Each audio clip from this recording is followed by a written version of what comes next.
Can we start? Yes, sir. Yes. Sure, sir. So, I'd like to begin by saying that the beginning of all human achievements have been linked to this very quality, which is greed.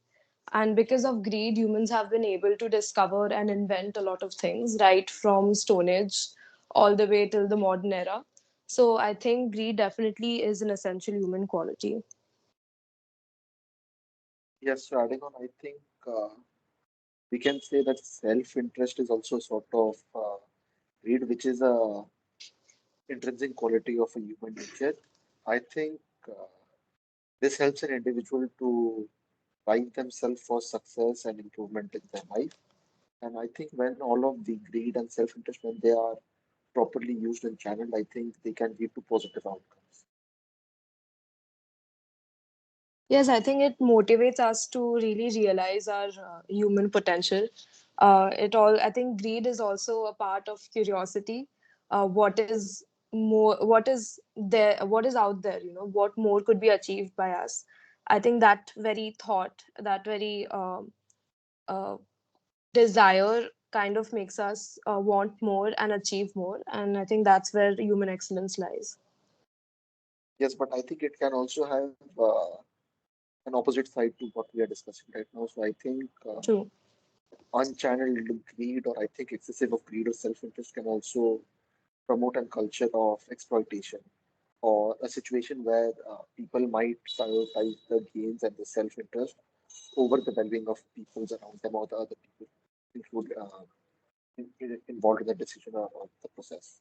Yes, I think we can see that throughout history and even today, where there is a scarcity for resources, and even in history, there have been wars and there have been a lot of bloodshed that has happened just because of this quality. So, yeah, and if not channeled well, then it can lead to a lot of exploitation and destruction. Yes, so I think it can also manifest in various forms such as the most prevalent issues that we have studied about is I think labor practices that is also out of greed and unfair labor practices and the environmental degradation, etc. So I think unchanneled greed can also lead to cohesion and people losing trust.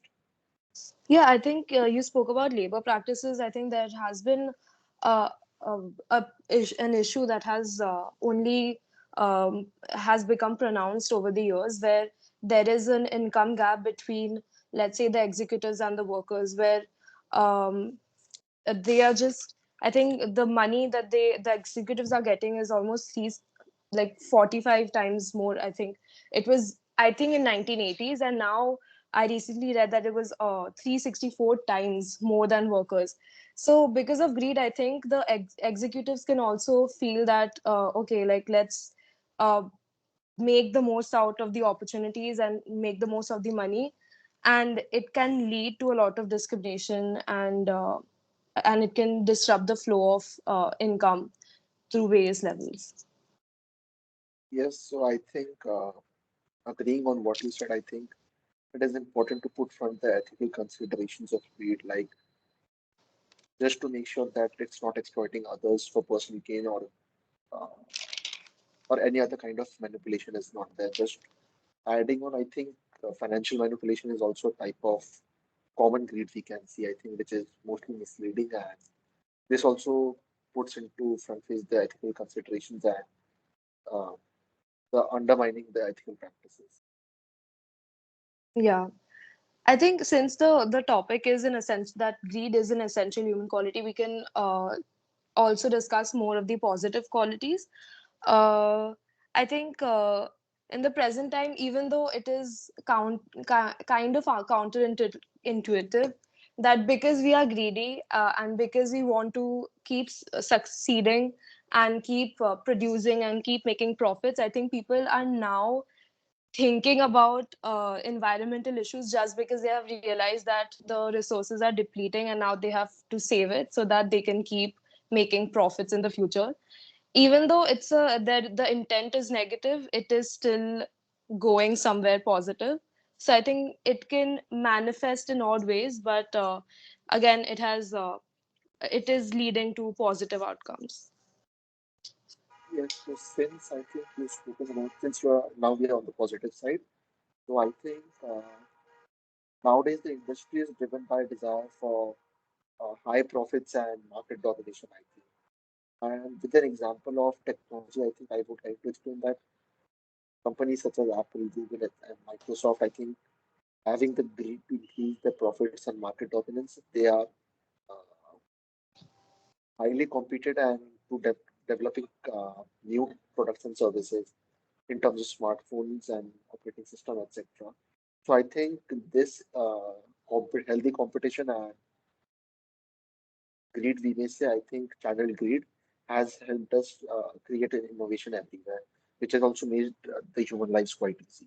Yeah, the standards of quality has definitely increased. The people who are even entering the market are trying to be the best or try to be the best and find innovative solutions to maybe existing problems or look for problems that have not been discussed yet. So I think it definitely plays a huge factor when it comes to the present day. Yes, so I think overall, I think that though greed exists, it is an inherent human nature, so I think that cannot be changed. I think it is important to acknowledge that they must be balanced with the ethical considerations and the responsibility that comes with greed. Yeah. Was that the conclusion or? Yeah, almost like the concluding point is. Adit, please summarize the discussion. So to summarize the discussion, I think we discussed that how the greed can have both positive sides and negative sides. So I think greed is a basic human nature. I think that is inherent in human nature and it cannot be changed.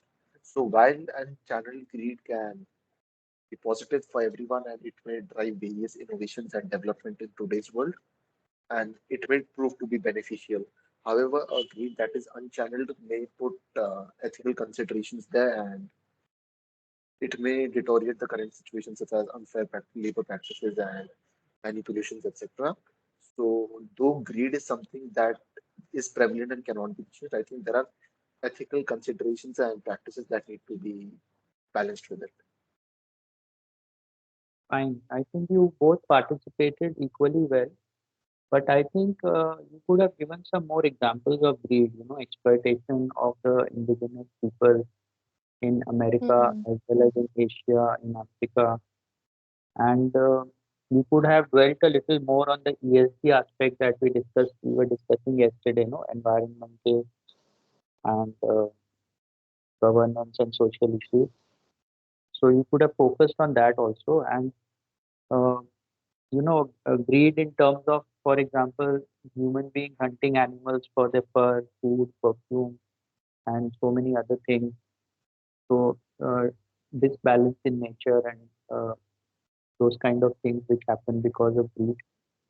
And you could have probably replaced the word greed with growth in saying that, see, greed is definitely a negative word, right? The connotations for greed are always negative.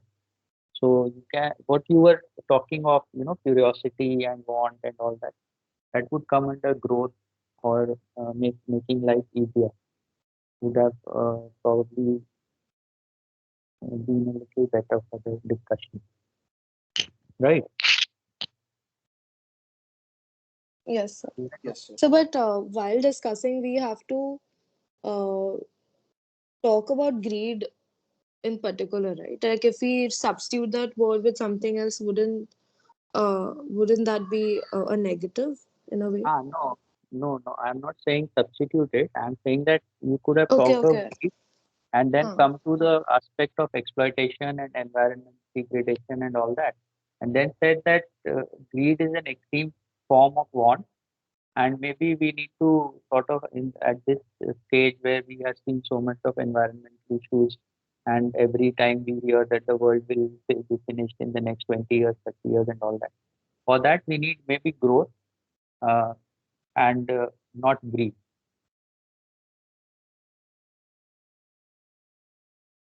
Is it okay? Yes, sir. Yes. I think we could have also spoken about wars in general. I think like the whole trade Yeah, between we could have talked about the weapons. wars. We could have talked about the colonization bit also, Hmm. and like I said, the Americas. There are Like, lot of things have happened, yeah. and lot of things are happening. We could have talked about vaccine also, the COVID thing also, because I mean it's not yet known, but conspiracy theory are saying that COVID was a man-made disaster. So during discussions, can we talk about examples which haven't been really backed by like proper data like conspiracy theories kind of a thing? Yeah, you can because it is a very strong theory, and we have seen some videos where the CEO of Pfizer he was uh, he was asked by some reporters, and then he was trying to avoid it. So he was asked some questions regarding the vaccine that it was not effective, right? Yes, You've sir. seen that video. Have you seen that video? I think I had.